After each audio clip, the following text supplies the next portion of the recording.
وزیر اعظم شاہد خاقان عباسی نے کہا ہے کہ پاک بحریہ ملکی بحری اثاثوں کی حفاظت، بحری سرحدوں کے دفاع اور گوادر بندرگاہ اور سی پیک کو بحری سیکیورٹی کی فراہمی کے لیے ہمہ وقت تیار ہے۔ پاکستان کی ترقی کا انحصار میری ٹائم سیکٹر کی بھرپور فعالیت پر ہے۔ حکومت پاکستان پاک بحریہ کو مکمل تعاون فراہم کرے گی۔ ترجمان پاک بحریہ کے مطابق وزیر اعظم شاہد خاقان عباسی نے نیول ہیڈ کوارٹرز کا دورہ کیا۔ نیول ہیڈ کوارٹرز آمد پر پاک بحریہ کے سربراہ ایڈمرل ظفر محمود عباسی نے وزیر اعظم کا استقبال کیا اور پاک بحریہ کے چاق و چوبند دستے نے وزیر اعظم پاکستان کو سلامی پیش کی۔ وزیر اعظم نے پاک بحریہ کے سربراہ ایڈمرل ظفر محمود عباسی سے ملاقات کی، جس میں مختلف پیشہ ورانہ امور پر تبادلہ خیال کیا گیا۔ وزیر اعظم کو پاکستان کو لاحق میری ٹائم چیلنجز اور میری ٹائم سیکٹر کی ترقی اور اضافی شپ یارڈز کی ضرورت پر بریفنگز دی گئیں۔ متعلقہ وفاقی وزراء بھی بریفنگز میں موجود تھے۔ اس موقع پر وزیر اعظم شاہد خاقان عباسی نے کہا کہ پاک بحریہ ملکی بحری اثاثوں کی حفاظت، بحری سرحدوں کے دفاع اور گوادر بندرگاہ اور سی پیک کو بحری سیکیورٹی کی فراہمی کے لیے ہمہ وقت تیار ہے۔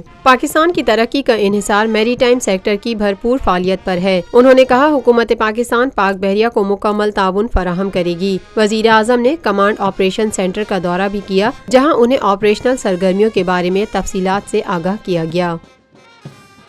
Lotus Lake Towers, a groundbreaking endeavor by Lotus Properties.